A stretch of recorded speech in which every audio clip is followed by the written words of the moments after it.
Admiral Kesitara pressed her 4 hands against the transparent viewing dome of her flagship's command center. The sight before her made her heart sink deeper than the darkest void. 3 of her most advanced battleships were nothing more than twisted metal and floating debris. The Starwind had been cut in half by a beam weapon so precise it defied physics. The cosmic dawn spun helplessly, its engines torn away by claws that could slice through quantum steel. The crimson nebula around them pulsed like a dying star, casting eerie shadows across the battlefield. What had started as a routine patrol mission through the outer rim had become a nightmare. The Void Reapers had appeared from nowhere, emerging from dark space like hungry predators smelling blood.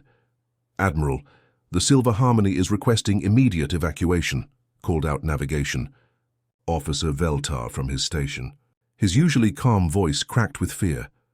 "Their life support systems are failing." Kesitara watched as the elegant curved hull of the Silver Harmony listed to one side. Escape pods were already launching from its docking bays, tiny specks of light against the red-tinted darkness. Each pod carried 20 of her people, families, scientists, warriors who had served the Confederation for decades. "Tell them we're moving to intercept," she ordered, then turned to her weapons officer. "Zindal, target the Reaper ships pursuing the Silver Harmony. Full power to plasma cannons." The bridge shuddered as their main guns fired. Brilliant blue energy lanced across space, striking the nearest Void Reaper vessel. For a moment, hope flickered in Kesitara's chest. The blast should have vaporized any normal ship. Instead, the Reaper's black hull simply absorbed the energy. Its surface rippled like liquid metal, then hardened again. Worse, the creature had learned from the attack. When it fired back, its weapon mimicked their plasma technology, but with twice the power. "Impossible," whispered Zindal, staring at his targeting display. "It just copied our weapon signature and improved it." The Void Reapers weren't just machines. They were something far more terrifying. Each one was the size of a small moon, covered in writhing mechanical tentacles that could extend for kilometers. Their hulls were made of some unknown material that seemed to be part metal, part living tissue. They fed on energy, on technology, on the very essence of civilization itself. Kesitara had read the ancient warnings in the Confederation archives. Stories of entire star systems going dark. Planets stripped of all life and technology, leaving behind only barren rocks. She had always thought they were myths, cautionary tales to keep young civilizations from venturing too far into unknown. Space now she knew the truth. The Void Reapers were real and they were hungry. "Admiral, shield generators down to 8%, reported Chief Engineer Mordak. His usually steady hands were shaking as he worked his console. "The quantum field generators can't handle much more punishment." Another explosion rocked the ship. Through the viewing dome, Kesitara watched as one of the Reaper creatures extended its tentacles toward the wreckage of the cosmic dawn. The mechanical appendages wrapped around the destroyed vessel like a spider claiming its prey. Within seconds, the entire ship was being dissolved, consumed, turned into raw energy to fuel the monster's appetite. "How many crew members were still aboard the Cosmic Dawn?" she asked quietly. Veltar checked his roster. 237, Admiral." Kesitara closed her violet eyes for a moment. 237 souls, gone without a trace. The Reapers didn't just kill. They erased everything, leaving no bodies to mourn, no wreckage to remember the fallen by. The tactical display showed the grim reality. 12 Reaper vessels surrounded her remaining fleet of 6 ships. Each enemy craft was easily 3 times larger than her biggest battleship. Their weapons were adapting faster than her people could think of new strategies. Every tactic they tried was countered within minutes. "We need to warn the Confederation," she said, turning to her communications officer. "If these creatures reach our core worlds..." "Admiral, our long-range transmitters were damaged in the first attack," came the reply. "We can only broadcast short-range signals." The bridge fell silent, except for the hum of failing systems and the distant rumble of enemy weapons charging. Kesitara looked around at her crew. These were the best officers in the Confederation fleet, veterans of a dozen conflicts, explorers who had mapped unknown sectors, scientists who had made contact with 50 different alien species. All of them were looking at her with the same expression. They knew they were going to die. "Send a distress signal," she commanded suddenly. "Broadcast on all emergency frequencies." "Admiral," Veltar said gently, "no one will come. We're too far from Confederation space, and no other species has vessels that could reach us in time." "Do it anyway." Her violet eyes burned with desperate hope. Someone out there might hear us. Someone might care enough to try. The signal burst from their damaged transmitters, carrying the coordinates of their position and a simple message in dozens of languages. "Help us." The words raced through space at the speed of light, growing weaker with each passing second. Kesitara watched another of her ships die as the transmission faded into the cosmic background noise. Lieutenant Commander Jiho Park rubbed his tired eyes and took another sip of cold coffee. The night shift at Earth's Deep Space Monitoring Station was usually quiet, filled with nothing but background radiation and the occasional meteor shower. But tonight was different. His console had been buzzing with activity for the past 3 hours, picking up something that shouldn't exist. The signal was weak, fragmented, and coming from a place so far away that it made his head spin just thinking about it. 17 light years. That was further than any human had ever traveled. The transmission itself was even stranger. It wasn't the usual radio waves or digital packets that Earth used for communication. This was something alien, something desperate. "Computer, enhance audio signal and run translation protocol 7, he commanded. The speakers crackled to life. Through the static he could hear voices, not human voices, but something close enough to make his skin crawl. They sounded afraid. No, not just afraid. They sounded like people watching their world end. Jiho leaned forward, adjusting the frequency filters. The computer's translation system was working overtime, trying to make sense of the alien language. Words began to appear on his screen. Help, death, machines, void. The fragments painted a terrifying picture. "Captain Minsu to the bridge," he called into his headset. "Priority 1, we've got something big." Captain Lee Minsu arrived within minutes, still pulling on his uniform jacket. At 52, he looked older than his years. The asteroid wars had left their mark on him. Deep lines around his eyes from squinting at tactical displays, scars on his hands from when the Defiant had been boarded by pirates near Jupiter. But his mind was still sharp as a laser cutter. "What's the situation, Jiho?" Minsu asked, settling into the command chair. "Unknown alien distress signal, sir, coming from the Kepler Nebula. They're under attack by something they call Void Reapers." Jiho transferred the data to the main display. "The computer has translated about 30% of their message. It's not good news." Minsu studied the readings. The signal strength indicated the transmission had been sent with enormous power, probably draining entire ship systems just to reach across space. Whatever was happening out there, these aliens were willing to burn their last energy reserves, asking for help. "Sir," interrupted Communications Officer Da-Un Cho from her station across the bridge, "I'm picking up additional signals from the same area. Looks like weapons fire, massive energy discharges." The tactical display lit up with red dots. Even from 17 light-years away, their sensors could detect the battle raging in the nebula, explosions bright enough to see across interstellar space. The scale of destruction was beyond anything humans had ever witnessed. "How many ships do we estimate?" Minsu asked. "At least 20, sir, maybe more. The energy signatures are off the charts." Dajun paused, checking her readings again. "Captain, some of these vessels are enormous, bigger than anything in Earth's fleet." Minsu walked to the main viewing port. Outside, the stars looked peaceful, twinkling like tiny diamonds against black velvet. It was hard to imagine that somewhere out there, an entire civilization was fighting for its life. "Sir," Jiho said carefully, "there's something else, the alien ships. Their technology is way ahead of ours. If they're getting beaten this badly, whatever's attacking them must be incredibly dangerous." Engineer Taejun Kim's voice crackled over the intercom from the engine room. "Captain, I've been listening to the chatter. Are we seriously thinking about getting involved in an alien war? Our fastest ships are converted asteroid miners. Our best weapons are mining charges and salvaged plasma cutters." The bridge fell quiet. Everyone knew Taejun was right. Humanity had only developed faster-than-light travel 5 years ago.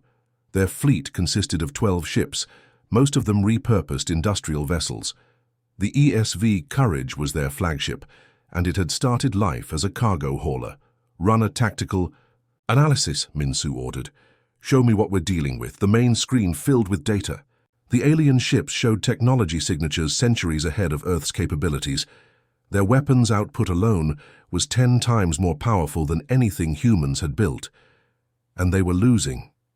"Captain," Da-Un said quietly, "if we go out there, we probably won't come back."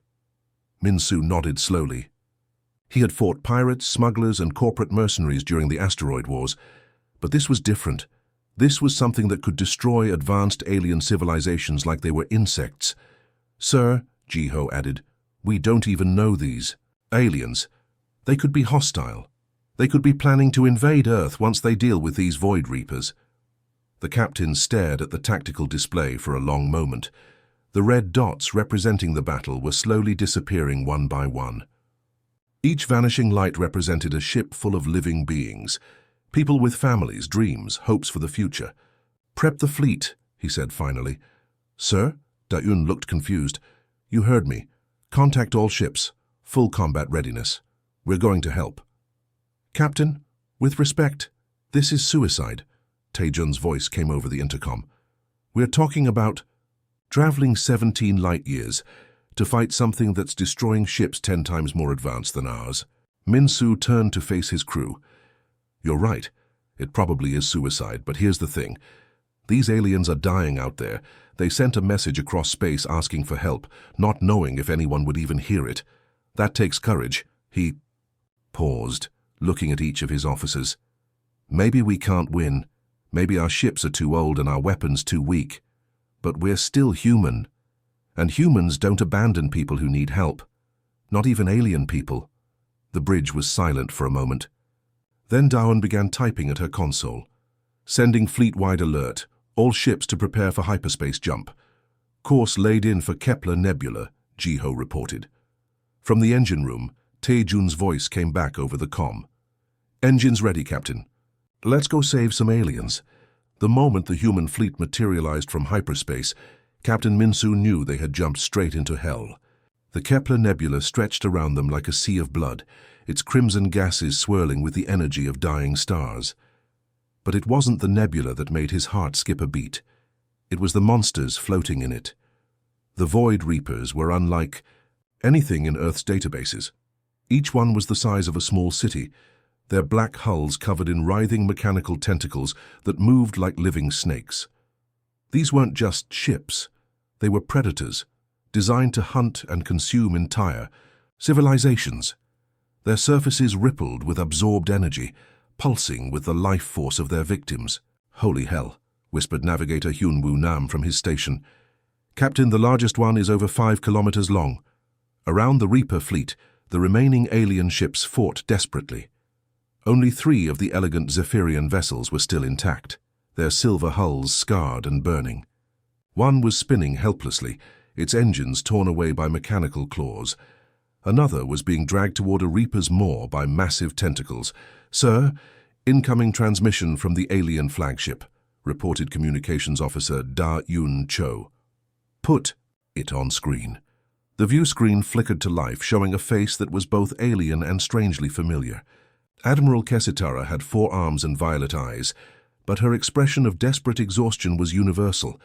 Behind her, the bridge of her ship was filled with smoke and sparks. "Human vessel," she said, her voice carrying across space with surprising clarity. "You must flee immediately. These machines will destroy you. They adapt to every weapon, counter every strategy." Minsu stepped forward, his jaw set with determination. "Not happening, Admiral. We're here to help." Kesitara's eyes widened in disbelief. "Your ships are tiny. Your weapons are primitive. You cannot watch us." Minsu interrupted, then switched to ship-wide communications. "All vessels, this is the captain. We're outnumbered, outgunned, and probably outmatched. But we're not outfought. Attack pattern random. I repeat, attack pattern random." In the engine room of the Courage, Engineer Taejun Kim was already 3 steps ahead. His hands flew over jury-rigged control panels, rerouting power systems in ways that would make Earth Command engineers weep. "Captain, I'm overloading our mining charges, should turn them into proximity bombs. Won't be pretty, but it'll make toys. Do it," Minsu replied without hesitation. Pilot Sujin Han's voice crackled over the comm from her modified fighter craft. "Captain, I've got an idea. It's completely insane and will probably kill me, but it might actually work." "Sujin, you've never had a sane idea in your life. What's the plan?" "Well, sir, these Reaper things have tentacles, right? What if I fly straight at one and let it grab me, then detonate my ship's reactor while I'm in its mouth?" The bridge fell silent for a moment. It was the kind of plan that only humans would consider, the kind that made other species question their sanity. "Permission granted," Minsu said. "Try not to die." "No promises, sir." The human attack began with chaos that defied all military logic. The Courage charged directly at the nearest Void Reaper, not with weapons blazing, but with mining drills. Extended. Behind it, the converted cargo hauler Determination launched a spread of improvised bombs made from asteroid cracking charges. The Void Reapers responded with mechanical precision, their weapons adapting to counter the expected human. Tactics. Plasma cannons swiveled to intercept missiles. Defense systems prepared for conventional energy weapons. They weren't prepared for humans. Sujin's fighter dove straight at the largest Reaper, like a kamikaze pilot from old Earth wars. The monster's tentacles reached out to swat the tiny craft, but instead of dodging, she let them grab her ship. The mechanical appendages wrapped around her fighter, pulling it toward the creature's central maw. "Now would be good, Sujin," Minsu shouted over the comm. "See you on the other side, Captain." The explosion lit up the nebula like a miniature sun. Sujin's reactor overload tore through the Reaper's internal systems, causing a chain reaction. That crippled the massive creature. But more importantly, it confused the other Reapers. Their programming couldn't understand why a pilot would sacrifice themselves like that. Meanwhile, engineer Tae Jun had turned the Courage into something between a construction vehicle and a weapon of mass destruction. Mining drills designed to cut through asteroids now carved into Reaper hulls. Plasma cutters, meant for salvage work, sliced through mechanical tentacles. Industrial-grade magnetic grapples, normally used for moving cargo, now dragged damaged Reaper ships into collision courses with each other.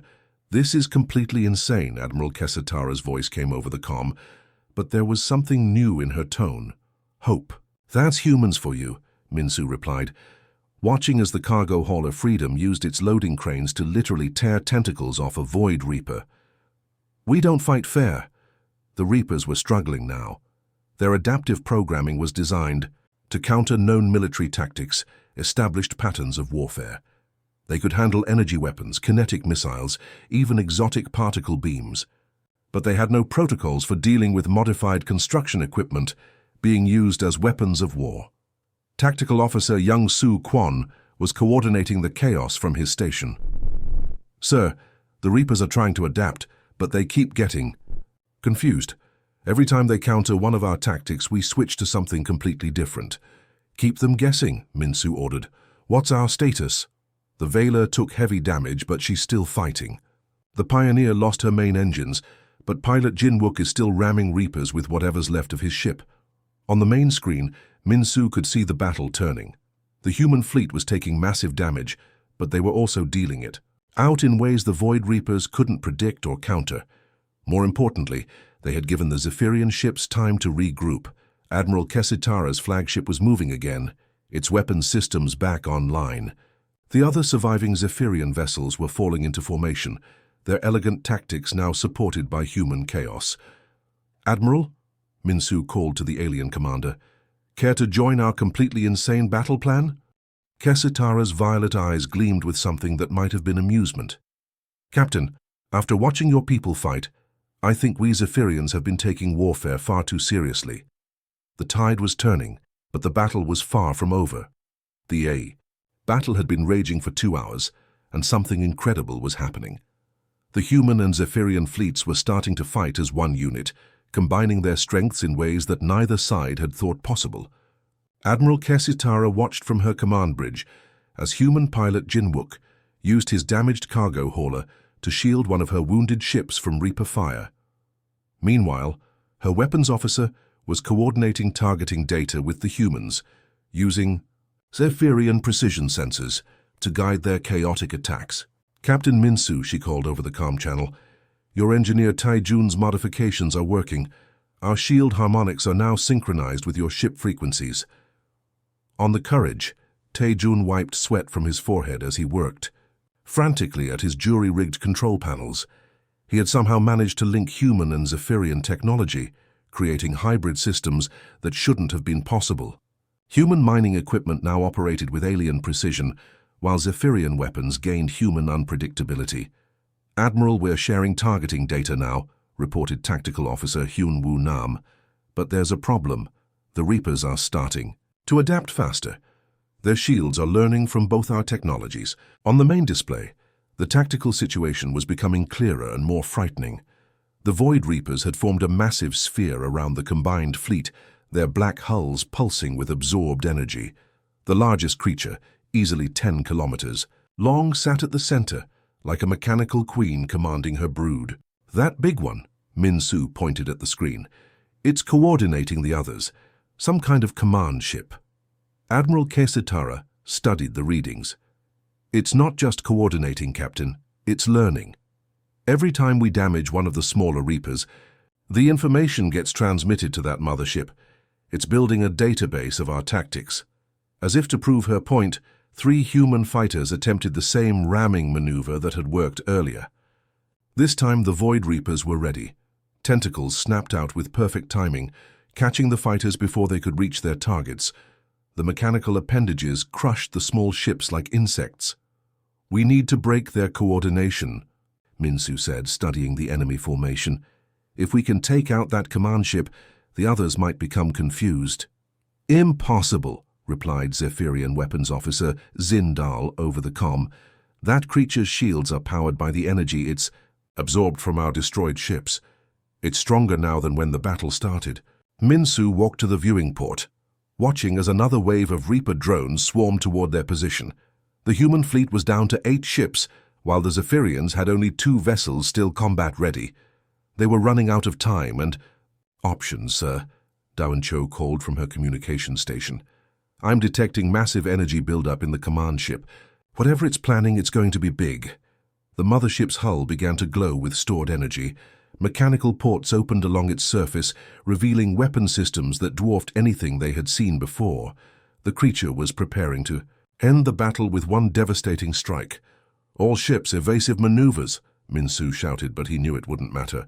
The command ship's weapons would have enough power to vaporize their entire combined fleet. That's when the idea hit him. It was completely insane, even by human standards, but insanity had gotten them this far. "Admiral Kesitara," he called over the comm. "Can your people handle something completely crazy?" "Captain," she replied, watching as pilot Su Jin's replacement used a cargo net to tangle a Reaper drone's tentacles. "After seeing your people fight for the past 2 hours, I think my definition of crazy has changed significantly." "What did you have in mind?" Minsu took a deep breath. "We rammed the Courage directly into that command ship. Full speed, maximum impact." The comm channel went silent. Even Admiral Kesitara, who had watched humans do impossible things all day, seemed stunned by the suggestion. "Captain," she said finally, "that's not tactics, that's suicide." "No, Admiral, that's human." Engineer Taejun's voice crackled over the ship's intercom. "Sir, if we overload our fusion reactor during impact, the explosion might be big enough to damage their command systems, but the crew would have to evacuate first." "How long do we have?" Minsu asked. "Maybe 10 minutes before they fire that superweapon. Evacuation would take at least 5 minutes. Navigator Hyunwoo Nam was already plotting the course. "Captain, even if we evacuate the crew, someone has to stay behind to pilot the ship into the target." "That would be me," Minsu said without hesitation. "Sir," Dayun interrupted, "the Zephyrian ships don't have enough space for our entire crew. Their escape pods use different life support systems." Admiral Kesitara's image appeared on the main screen. "Captain Minsu, we're modifying our docking bays now. My people are working to adapt our life support for human requirements, but you're right about the timing. It will be close." The next few minutes were pure chaos. Human crew members ran through corridors toward evacuation pods, while Zephyrian technicians worked frantically to modify their ship's life support systems. Engineer Taijun stayed in the engine room, preparing the reactor overload sequence. Navigator Hyun Woo remained at his post, calculating the precise impact trajectory. "Captain," Taijun called over the comm, "reactors armed. You'll have about 30 seconds after I start the overload sequence." "All crew report evacuation status," Min-Soo ordered. One by one his officers confirmed their departure. Da-Un was the last to leave the bridge, looking back with tears in her eyes. "Sir, it's not too late to evacuate with us. Someone has to. Fly this ship, Da-Un. Take care of the crew." The bridge fell silent except for the hum of engines and the distant sound of docking clamps as the last evacuation pod departed. Min-Soo sat alone in the captain's chair, watching the massive Reaper mothership grow larger on his screen. "Taejun, start the overload." "Overload initiated. 30 seconds, Captain." The Courage accelerated toward the enemy command ship, its fusion engines burning brighter than they ever had before. The Void Reapers noticed the incoming threat and turned their weapons toward the small human vessel. Energy beams lanced through space, but Min-Soo had learned their patterns. He dodged, with the kind of crazy flying that only humans attempted. 10 seconds to impact," he said into his comm, knowing his crew could hear him from the Zephyrian ships. "It's been an honor serving with all of you." The Courage struck the Reaper mothership at nearly the speed of light. The fusion reactor detonated a split second later, creating a miniature star in the heart of the enemy formation. The explosion tore through the command ship's hull, sending shockwaves that disabled half the Reaper fleet. But the real victory wasn't the destruction. It was the confusion that followed. Without their command ship's coordination, the Void Reapers began attacking each other, their programming unable to distinguish friend from foe. The tide had finally turned. The silence after battle was almost more unsettling than the chaos that had come before. Admiral Kisitara stood on the bridge of her flagship, the Stellar Pride, watching debris from the destroyed Void Reapers drift slowly through the Crimson Nebula. The massive mechanical creatures that had seemed unstoppable just hours ago were now nothing more than twisted metal floating in space. Her ship's hull was scarred and blackened from energy weapons. 3 of her 4 engine pods were offline, and the bridge still smelled of burned circuits and emergency coolant, but they were alive. Against all odds, they had survived. Through the main viewing port, she could see the human survivors transferring between vessels. Their ships looked even worse than hers. Most were held together by little more than hope and emergency welding. The converted cargo hauler Freedom was missing its entire front section, while the mining vessel Determination was spinning slowly, its navigation systems completely destroyed. "Admiral," reported her communications officer Veltar, "we're receiving a transmission from the human escape pod Sector 7. "Put it through." The view screen flickered to life, showing Captain Min-Soo's face. His uniform was torn and blackened with smoke. A cut above his left eye had dried into a dark line across his forehead. But he was smiling, that peculiar human expression that somehow conveyed both exhaustion and triumph. "Admiral," he said, his voice hoarse from breathing recycled air for the past 6 hours. "Status report. How are your people?" Kesitara found herself amazed once again by these strange creatures. Min-Soo had just sacrificed his ship and nearly died in the process, yet his first concern was for her crew's welfare. "We have wounded, but no additional casualties since the battle ended," she replied. "Your sacrifice saved us all, Captain. The command ship's destruction broke their coordination completely." "Just doing what needed to be done," Min-Soo said, as if ramming a spaceship into a 10-kilometer monster was routine. Around the bridge, Kesitara's officers were still processing what they had witnessed. These humans had arrived in ships that were little more than flying scrapyards. Their weapons were improvised mining equipment. Their tactics defied every principle of civilized warfare. And yet they had turned the tide of a battle that the mighty Zephyrian Confederation was losing. "Captain," she said slowly, "your people fought for strangers, died for strangers.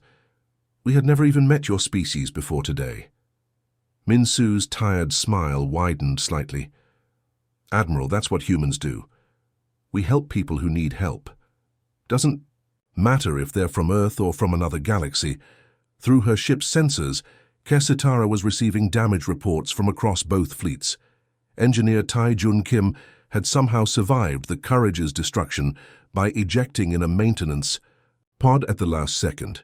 He was now aboard the Zephyrian medical ship, working with their technicians to repair critical systems, using a combination of human and alien technology. Pilot Su Jin Han, who had sacrificed her fighter early in the battle, had been rescued by a Zephyrian patrol craft. She was currently in their sickbay, recovering from exposure to hard vacuum, but somehow still making jokes with the alien medical staff, despite the language barrier. The Confederation has severely underestimated your species, Kesitara admitted, feeling a strange mix of shame and admiration. When our long-range scouts first detected your civilization, we saw primitive technology and assumed primitive minds. We were completely wrong. The truth was uncomfortable but undeniable. The Zephyrian Confederation had 300 years of spaceflight experience. They had explored 1,000 star systems, made contact with dozens of alien species, and built the most advanced fleet in this sector of the galaxy. And they had been losing to the Void Reapers until a group of humans in converted mining ships had arrived to save them. Maybe we can learn from each other, Minsu suggested. Your people have incredible technology and knowledge. We humans, well, we're good at improvising and not giving up when things look impossible. Admiral Kesitara walked to her command console and activated the fleet-wide communication system. Her words would be recorded and transmitted to every ship in the Confederation within days. This is Admiral Kesitara of the Zephyrian Confederation Fleet Command. Let it be recorded that on this day, in the Kepler Nebula, humanity proved itself worthy of our highest respect and deepest gratitude. They came to our aid when we faced Annihilation, asking nothing in return but the chance to help. She paused, looking at Minsu's image on the screen. Around her bridge, her officers stood at attention. Captain Minsu, representing the human species, I formally extend one of my hands in the traditional gesture of alliance. Kesitara raised her primary right arm, extending her four-fingered hand toward the view screen. It was a gesture that had been used for thousands of years among Zephyrian people, reserved only for the most trusted allies. The Zephyrian Confederation offers humanity full alliance and partnership among the stars, not because of your weapons, which are improvised, not because of your ships, which are outdated, but because of your hearts, which are braver than any technology. Minsu raised his own hand to the screen, completing the symbolic gesture across space. On behalf of humanity, I accept your alliance, Admiral. I think this is the beginning of a beautiful friendship. Over the next several hours, as both fleets began the long journey towards Zephyrian space, something remarkable happened. Human engineers worked alongside alien technicians, sharing techniques and knowledge. Zephyrian medical officers treated human wounded, learning about human physiology and resilience. Language barriers fell as both species discovered that courage and compassion needed no translation. Communications officer Da Yun Cho found herself working with Zephyrian communications specialists, developing new protocols for joint fleet operations. Navigator Hyunwoo Nam compared star charts with alien astrogators, plotting courses to systems that humans had never dreamed of visiting. Admiral, reported her science officer Mordak, the humans have shared their weapon improvisation techniques with our engineering teams. We're already seeing applications for mining operations and emergency repairs that we never considered. And what have we taught them? Kesitara asked. Everything, Admiral. Shield harmonics, energy distribution, quantum navigation principles. They absorb new information like living computers. 3 days later, as the combined fleet approached the outer worlds of the Zephyrian Confederation, Admiral Kesitara received word that the Confederation Council was preparing a formal welcome ceremony. Humanity would be offered full membership, trading rights, and access to the vast knowledge of a civilization that had been exploring space since before humans had developed agriculture. But more than that, they had gained something precious, proof that in a galaxy full of wonders and terrors, courage and compassion could still triumph over overwhelming odds. Captain Minsu stood on the observation deck of the Zephyrian medical ship, looking out at the stars ahead. His crew was scattered across multiple vessels, but they were alive. They had traveled further from Earth than any human before them, and they were coming home as ambassadors of a species that would never again be underestimated. The galaxy had learned something important that day. Humans might not have the most advanced technology or the biggest ships, but they had something even more valuable: the willingness to risk everything for others, even for complete strangers. And that made them the most dangerous allies any enemy could face. The End.